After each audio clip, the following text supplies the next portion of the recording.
Are you worried that if you choose to homeschool, you will never be alone again, never have any downtime again, never get a break from your kids? My friend, grab a cup of coffee and let's have a chat because I want to put your mind at ease. One of the reasons parents struggle so much with this is because they have some misunderstandings about what homeschooling actually looks like on a day-to-day basis.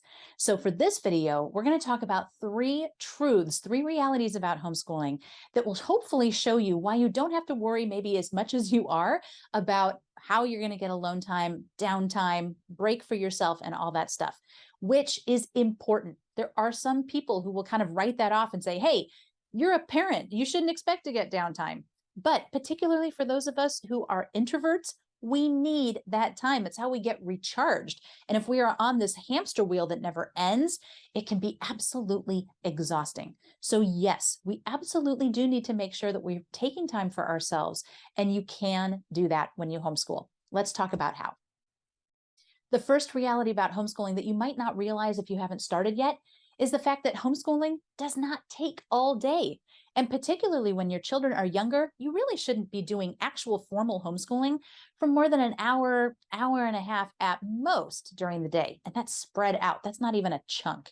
So when you think about it that way, that means that you're not having to spend from 8 to 3 every day sitting at the kitchen table with your child doing work. And the older your children get, theoretically, the less they'll need you. Of course, there's still going to be things that you're going to teach. There's still going to be things that you have to help them with.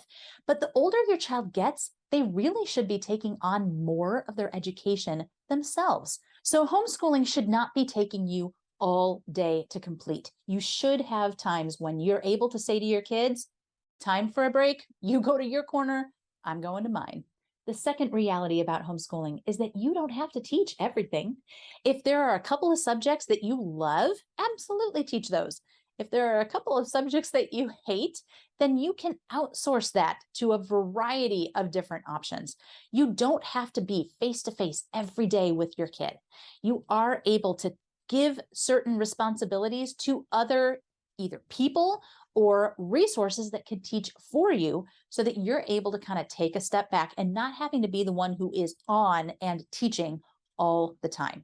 Now, particularly when our children are younger, they are wired to learn in specific ways, and they really do need to be in person with somebody, not on a computer, interacting with people. And so, yes, in the early years, there will probably be a lot more time that you're having to work with them formally when you're teaching them. However, remember, they're not doing school for the whole day. Nobody is doing school for the whole day. Even most high schoolers are not doing school for the whole day. So even though at the younger age you may have to spend more time with them, it means more of the time that they're working on school, which overall is going to be a much shorter amount of time. The older they get, the more they're able to do their own thing, and you're able to outsource more to curriculum that teaches for you, for example, or to online classes where somebody else has the responsibility and you're able to step back and let them do this on their own. The third thing that you should realize about homeschooling is that since everybody is home more, that means everybody gets to pitch in on taking care of the house. If you're one of those moms who likes their house to be clean all the time, then kudos to you. But just realize you don't have to be the one doing all of that cleaning. You've got to outsource some of that to your kids. They need to learn to be responsible for these things and how to take care of a house so that when they go out on their own, they know what to do.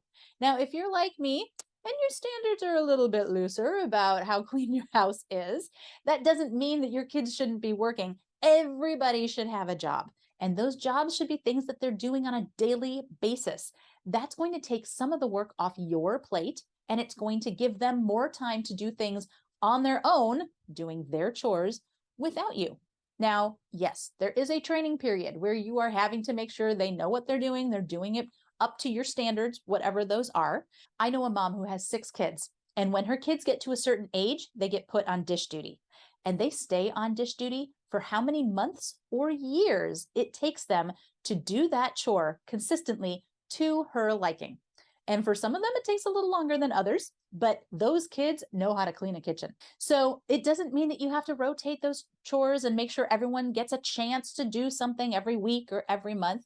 Pick a chore that you want this particular child to get really good at doing and have them do that chore until it is time to let somebody else give it a whirl.